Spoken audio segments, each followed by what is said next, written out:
میں ہوں منظور احمد بھٹی اور میں آپ کے لیے لے کر آیا ہوں پروگرام پہچان۔ اوورسیز پاکستانی ملک و قوم کا اثاثہ ہیں۔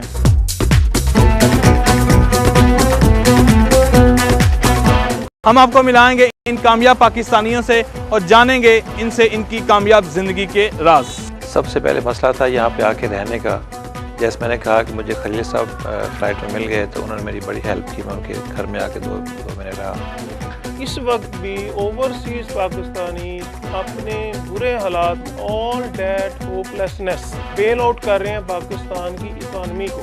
ہم پہنچائیں گے ان کے آئیڈیاز، علم، آگاہی، تجربات کو آپ تک۔ دیکھیے اوورسیز پاکستانی کوئی اراؤنڈ 8 ملین ہیں پورے ورلڈ میں، پورے ورلڈ میں 8 ملین، اور ایک اندازے کے مطابق کسی نے کہیں لکھا بھی تھا کہ ان کی ورتھ ہے $200 بلین۔ واو کی ورتھ ہے۔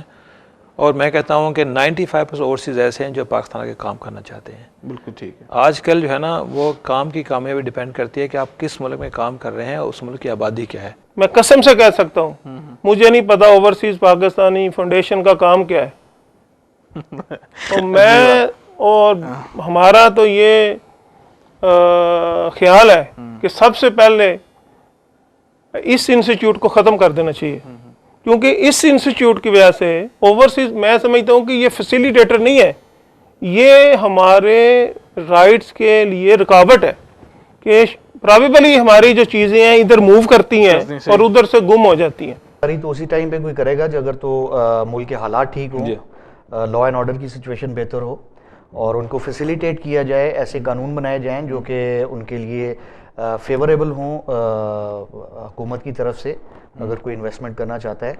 پاکستان کے پاس بہترین ہیومن ریسورس، پاکستان کے پاس ایگریکلچر لینڈ، پاکستان کے دنیا کی ٹاپ کی پہاڑی، پاکستان کے پاس سمندر، کوئی ایسی چیز ہے ہی نہیں جو صرف لیڈرشپ کی کمی ہے۔ اگر لیڈرشپ مل جائے تو پاکستان بہت ریپڈلی، اور پھر جغرافیائی اس کی جو لوکیشن ہے وہ بھی اللہ نے ایک ایسی کی لوکیشن دی ہے کہ کتنے ملک ہم پہ ڈیپینڈ کر سکتے ہیں۔ Definitely we need their support by them being with us, not just this year, inshallah, next year and going forward, and they always should be with us. And you never know, we might be taking this show outside UAE also. So definitely we need companies from Pakistan to be our partner in this show.